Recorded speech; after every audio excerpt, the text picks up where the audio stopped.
Bom dia, meu amigo e minha amiga.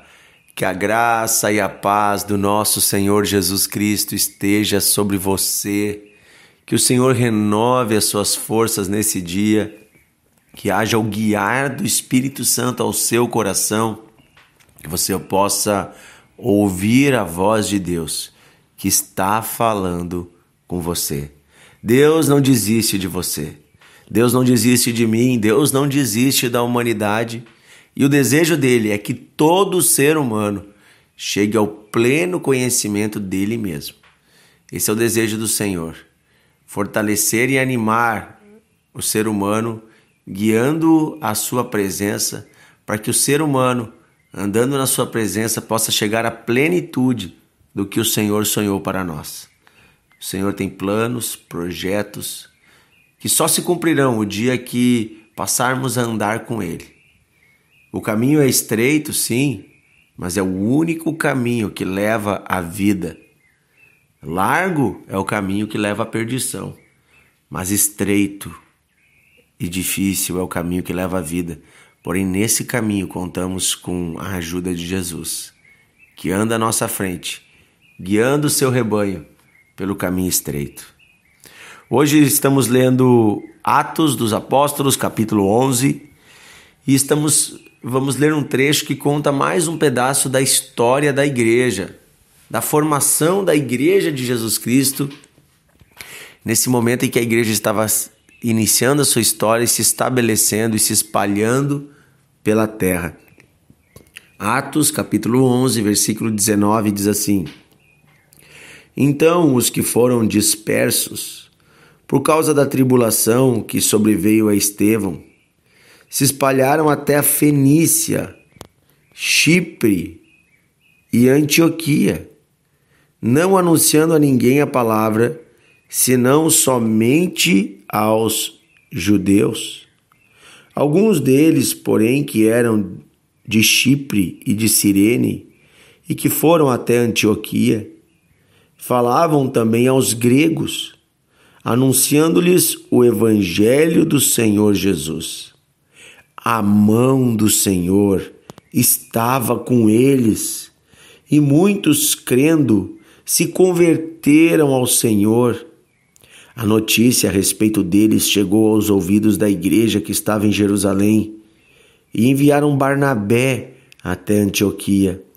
Tendo ele chegado e vendo a graça de Deus, alegrou-se e exortava, incentivava a todos que com firmeza de coração permanecessem no Senhor, porque era homem bom, cheio do Espírito Santo e de fé.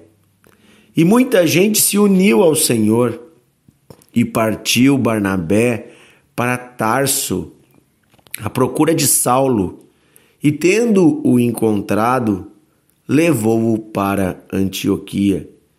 E por todo um ano se reuniram naquela igreja, ensinaram numerosa multidão. E em Antioquia foram os discípulos pela primeira vez chamados cristãos.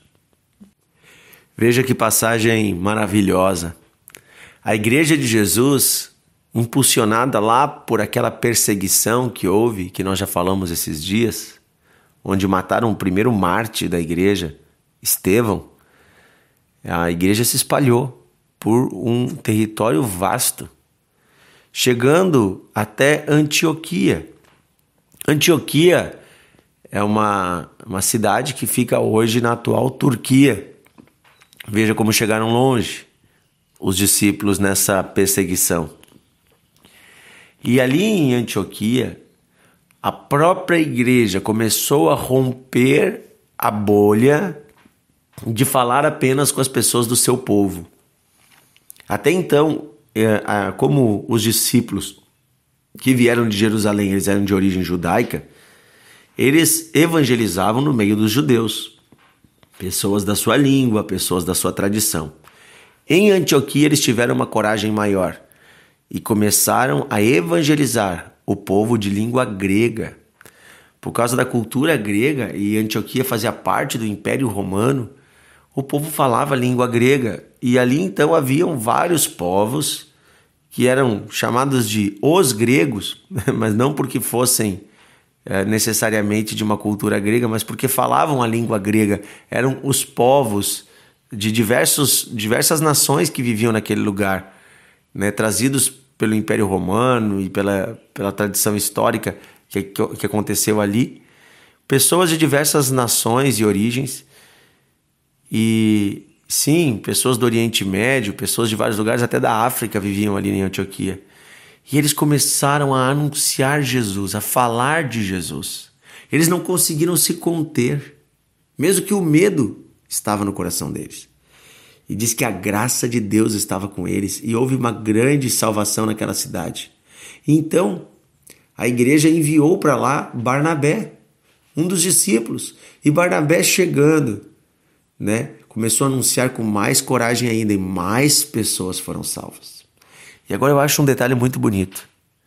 Barnabé vai até a cidade de Tarso procurar aquele Saulo que Deus havia derrubado do cavalo, aquele Saulo que foi salvo e que era perseguidor da igreja, aquele Saulo que a própria igreja tinha medo dele e não aceitou ele de início. Ele voltou para sua cidade natal, Tarso, lá na Arábia. E agora Barnabé vai até lá e chama ele, porque Barnabé lembra do que Jesus disse a Saulo e disse a Ananias, que importava que Saulo seria usado por Jesus para anunciar o evangelho aos gentios, aos povos estrangeiros. Então, Barnabé, lembrando da promessa e da palavra profética, procura um companheiro que ele mal conhecia, mas que ele sabia que Deus havia chamado. Um homem que estava, de certa forma, excluído. E Barnabé coloca ao seu lado, e os dois trabalham um ano inteiro na edificação da igreja em Antioquia. E esse é o início de uma parceria, de uma amizade missionária. Barnabé e Saulo, que depois será chamado de Paulo, vão fazer uma viagem missionária juntos. Depois disso, nós vamos ver isso no capítulo 13. E vão começar um movimento de evangelização que vai chegar até Roma, que vai invadir todo o Império Romano, toda a região da Ásia, e vai ir até Roma. E esse movimento de evangelização dos povos não judeus, dos gentios, vai fazer com que o evangelho chegue ao mundo todo e chegue até nós nos dias de hoje. Porque, por exemplo, nós aqui no Brasil, o povo brasileiro foi evangelizado, né, ouviu falar, né, de Jesus através da influência da cultura portuguesa. E os portugueses nada mais são do que um povo que durante a Idade Média vai receber o evangelho por causa da cultura romana. Porque quando cai o Império Romano, né, e se estabelece os reinos medievais, havia já chegado a fé cristã à Europa. Então, de certa forma, o mundo todo e todas as gerações do mundo foram beneficiadas por essa parceria missionária. Barnabé era grande na igreja, era conhecido e reconhecido. Mas ele entendeu que Jesus não chama ninguém para andar sozinho. E ele pega Saulo e coloca do seu lado. Isso é um ato de grandeza. E é um ato de discipular. Ele estava também ensinando Saulo como fazer.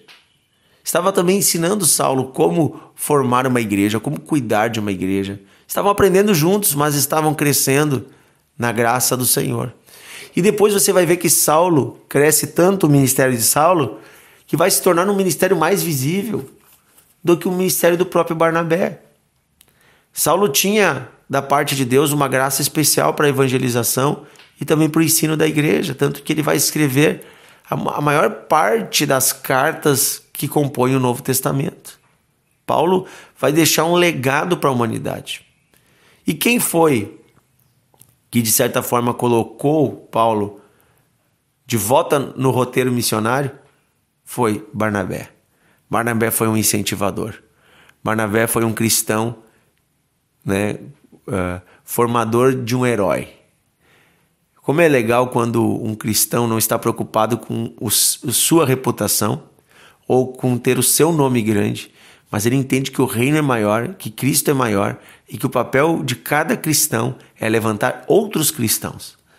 Quando nós entendemos isso, e o nosso principal legado não é para os seres humanos, mas é para Deus, é levantar pessoas para andar conosco e aprender do Senhor. Isso se chama discipulado. Quando nós aprendemos isso, nós deixamos o egoísmo de lado, o orgulho de lado para fazer isso. Você vê que há uma graça abundante de Deus que multiplica. E a nova geração, ela vai mais longe do que a antiga. E você vai ver que depois Saulo vai fazer a mesma coisa, Paulo vai fazer a mesma coisa com Timóteo. Quando Barnabé sai da cena, volta para Jerusalém, Timóteo vai ser adotado por Paulo como um filho na fé e ele vai levar Timóteo com ele, vai levar outros homens com ele que irão aprender com ele. A jornada cristã não é para ninguém viver sozinho. Jesus, quando mandou os discípulos, mandou de 2 em 2. Ninguém foi feito para viver sozinho. E ninguém foi feito para ter a si mesmo como centro de nada. A nossa vida em Cristo sempre é para o outro. A nossa vida em comunhão em igreja sempre é para o outro. Se você for ao culto pensando em abençoar alguém, você vai ver que você vai receber uma bênção maior ainda. Se você for à igreja pensando em abençoar alguém, em servir alguém, você vai ver que Deus vai cuidar de você. Porque se eu viver para o outro, primeiro eu estou vencendo o meu ego. Segundo, eu estou criando um ciclo de bênção, porque o outro também vai viver para me abençoar. E assim, nós vamos crescendo e nos edificando mutuamente. Jesus, sendo ele Senhor e Rei, foi servo de todos, viveu para o outro. Possamos também viver para o outro, amém? Querido Deus e Pai, pedimos nesse dia que o Senhor nos ajude a irmos na contramão desse mundo que é tão egoísta, egocêntrico, onde as pessoas pensam apenas em si mesmo, nos seus benefícios, na sua glória, nos seus interesses e nas suas necessidades.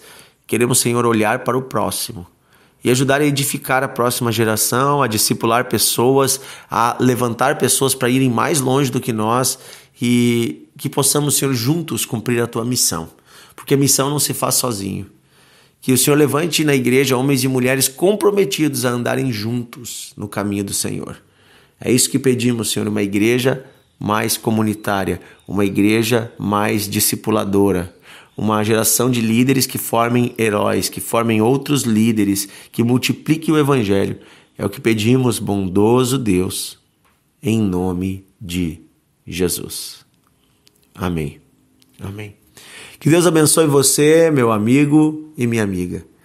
Que eu e você possamos andar nesse caminho e também incentivar outros. Gaste uns minutinhos compartilhando o devocional, enviando para mais pessoas, para que elas recebam do Senhor, sejam edificadas e fortalecidas. Em nome de Jesus.